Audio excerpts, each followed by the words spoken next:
আমি অম্ল আৰু ক্ষাৰকত ৰঙা আৰু নীলা লিটমাছ পেপাৰৰ পৰীক্ষা কৰিম।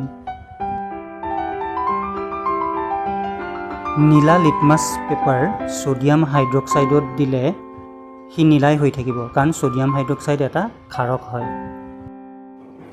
ক্ষাৰকত নীলা লিটমাছ নীলাই হৈ থাকে। এইবাৰ নীলা লিটমাছ পেপাৰ এচিডত দিম, হাইড্ৰক্লৰিক এচিড। নীলা লিটমাছ পেপাৰ এচিডত দিলে ৰঙা হয়। এয়া ৰঙা হৈছে।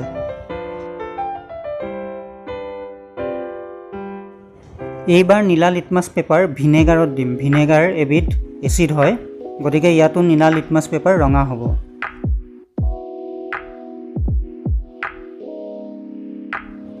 এইবাৰ নীলা লিটমাছ পেপাৰ নিমখত দিম, অৰ্থাৎ সোডিয়াম ক্লৰাইড।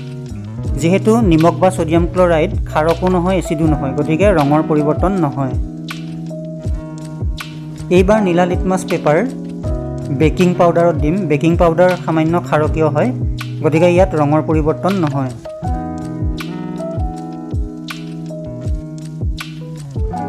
এইবাৰ নীলা লিটমাছ পেপাৰ খোৱা পানী বা টেপৰ পানী, অৰ্থাৎ সাধাৰণ পানীত দিম। পানী যিহেতু ক্ষাৰকো নহয় এচিডো নহয়, গতিকে ইয়াৰ ৰঙৰ পৰিৱৰ্তন নহয়।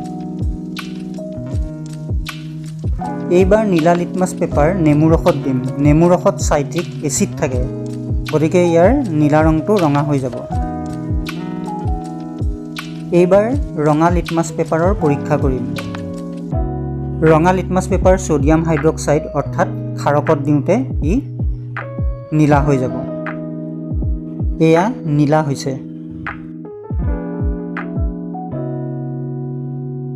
এইবাৰ ৰঙা লিটমাছ পেপাৰ হাইড্ৰক্লৰিক এচিডত দিছোঁ, গতিকে এচিডত দিলে ৰঙা লিটমাছৰ ৰঙৰ পৰিৱৰ্তন নহয়। এইবাৰ ৰঙা লিটমাছ পেপাৰ ভিনেগাৰত দিম। যিহেতু ভিনেগাৰতো এচিডেই থাকে, গতিকে ইয়াতো ৰঙা লিটমাছ ৰঙাই হৈ থাকিব।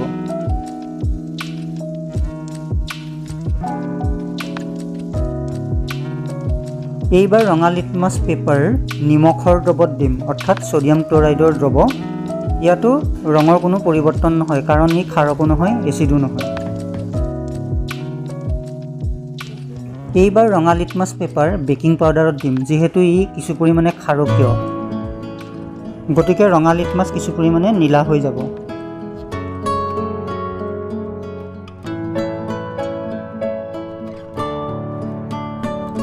এইবাৰ ৰঙা লিটমাছ পানীত দিম।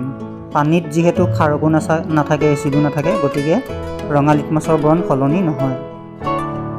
এইবাৰ ৰঙা লিটমাছ পেপাৰ নেমু ৰসত দিম। নেমু ৰস যিহেতু এচিড হয়, গতিকে ইয়াত ৰঙা লিটমাছৰ বৰণ সলনি নহয়, ই ৰঙাই হৈ থাকিব।